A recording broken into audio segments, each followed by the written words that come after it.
নমস্কার বন্ধুরা, পাঁচমেশালি পাঁচফোড়নে সবাইকে স্বাগত জানাই। বন্ধুরা, দেখেই হয়তো বুঝতে পারছেন আমি আজকে কি বানাতে চলেছি। আমি আজকে একটা বড়ার রেসিপি দেখাবো। আপনারা তো অনেক রকমের বড়া খেয়েছেন, আমি আজকে বানাতে চলেছি থালকুনি পাতার বড়া। তো চলুন শুরু করা যাক। তার জন্য থালকুনি পাতাটাকে আমি ভালোভাবে বেছে পরিষ্কার করে ধুয়ে নিয়েছি, দেখুন। এরপর এটাকে আমি ছোট ছোট করে কুচিয়ে নিলাম, আর কুচিয়ে এটাকে দেখুন খুব ভালোভাবে পরিষ্কার করে নিয়েছি। তারপর এটাকে এবার মাখানোর পালা। প্রথমেই আমি থালকুনি পাতাটাকে নিয়ে নিলাম, তারপর আমি এতে দিয়ে দেব পেঁয়াজ কুচোনো। দেখুন ছোট ছোট করে পেঁয়াজটা কুচিয়ে নিয়েছি। এটাতে খুব বড় বড় করে পেঁয়াজ দিলে ভালো লাগে না, একটু ছোট ছোট করে পেঁয়াজটা কুচিয়ে নেবেন। আর তাতে দিয়ে দিলাম কাঁচা লঙ্কা কুচোনো। এখানে আমি প্রায় 2 চামচ মতো কাঁচা লঙ্কার ব্যবহার করেছি। বড়াতে কাঁচা লঙ্কাটা দিলে খেতে ভালো লাগে। আর তাতে দিয়ে দিলাম পরিমাণ মতো লবণ, আর দিয়ে দেব হলুদের গুঁড়ো 1 চামচ ছোট চামচের, আর লঙ্কার গুঁড়ো 1/2 চামচ। কারণ আপনারা যেরকম ঝাল খেতে চান সেই অনুযায়ী ঝালটা ব্যবহার করবেন। আর এই বড়াটা একটু ঝাল ঝাল হলেই ভালো লাগে।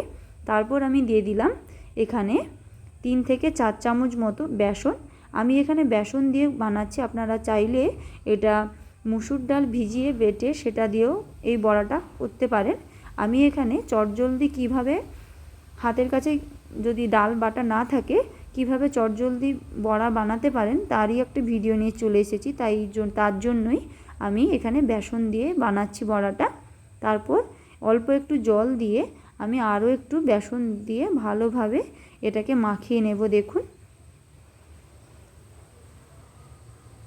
আর এখন পাতাগুলো একটু ফুলে বড় বড় টাইপ হয়ে আছে, এটাতে লবণটা দিয়ে দিলে পাতাগুলো দেখবেন কতটা সুন্দর নরম হয়ে যায়। তারপরে আমি আবারও একটু জল দিয়ে ভালো করে আমি এভাবে মাখিয়ে নেব, দেখুন। বেসন, পাতা, পেঁয়াজ, লঙ্কা সবগুলোকে একসঙ্গে সুন্দর করে মাখিয়ে নিয়েছি, দেখুন। আপনারা তো অনেকে ডালের বড়া বা কুমড়ো ফুলের বড়া খেয়েছেন, কিন্তু এরকম থালকুনি পাতার বড়া খেয়ে বলবেন কেমন খেতে। খেয়ে বাড়িতে আপনারা বানিয়ে খেয়ে বলবেন কেমন হলো, কমেন্ট করে জানাবেন। তারপর কড়াই বসিয়ে দিয়েছি, কড়াইয়ে দিয়ে দিলাম সাদা তেল। সাদা তেল আমি এখানে প্রায় 2 চামচ মতো দিয়েছি। কড়াইটা হালকা গরম হয়ে গেলে তাতে আমি যে আগের থেকে মাখিয়ে রেখেছিলাম থালকুনি পাতার সঙ্গে বেসন, সেটা এইভাবে গোল গোল করে দেখুন সুন্দর করে দিয়ে দিচ্ছি এক এক করে। একসঙ্গে দেখুন না 5-6টা বড়া হয়ে যাবে।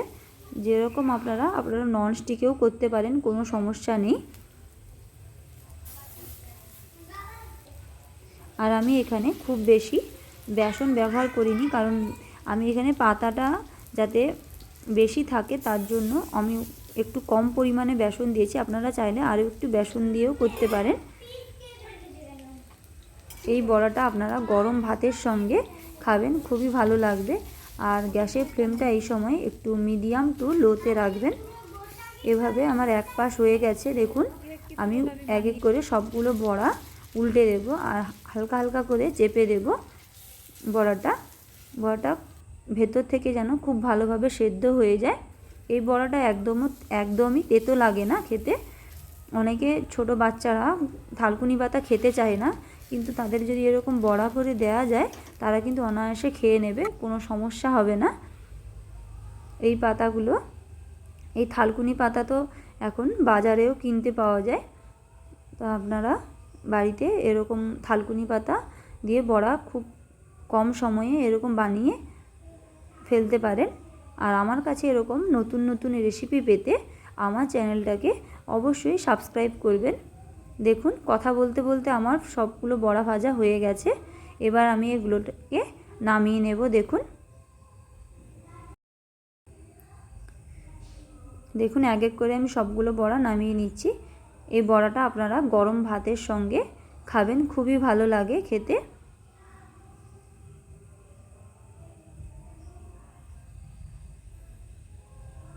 কি দেখেই খেতে ইচ্ছে করছে, তো দেরি না করে চটপট বাড়িতে বানিয়ে খেয়ে কমেন্ট করে জানাবেন কেমন হলো। ধন্যবাদ।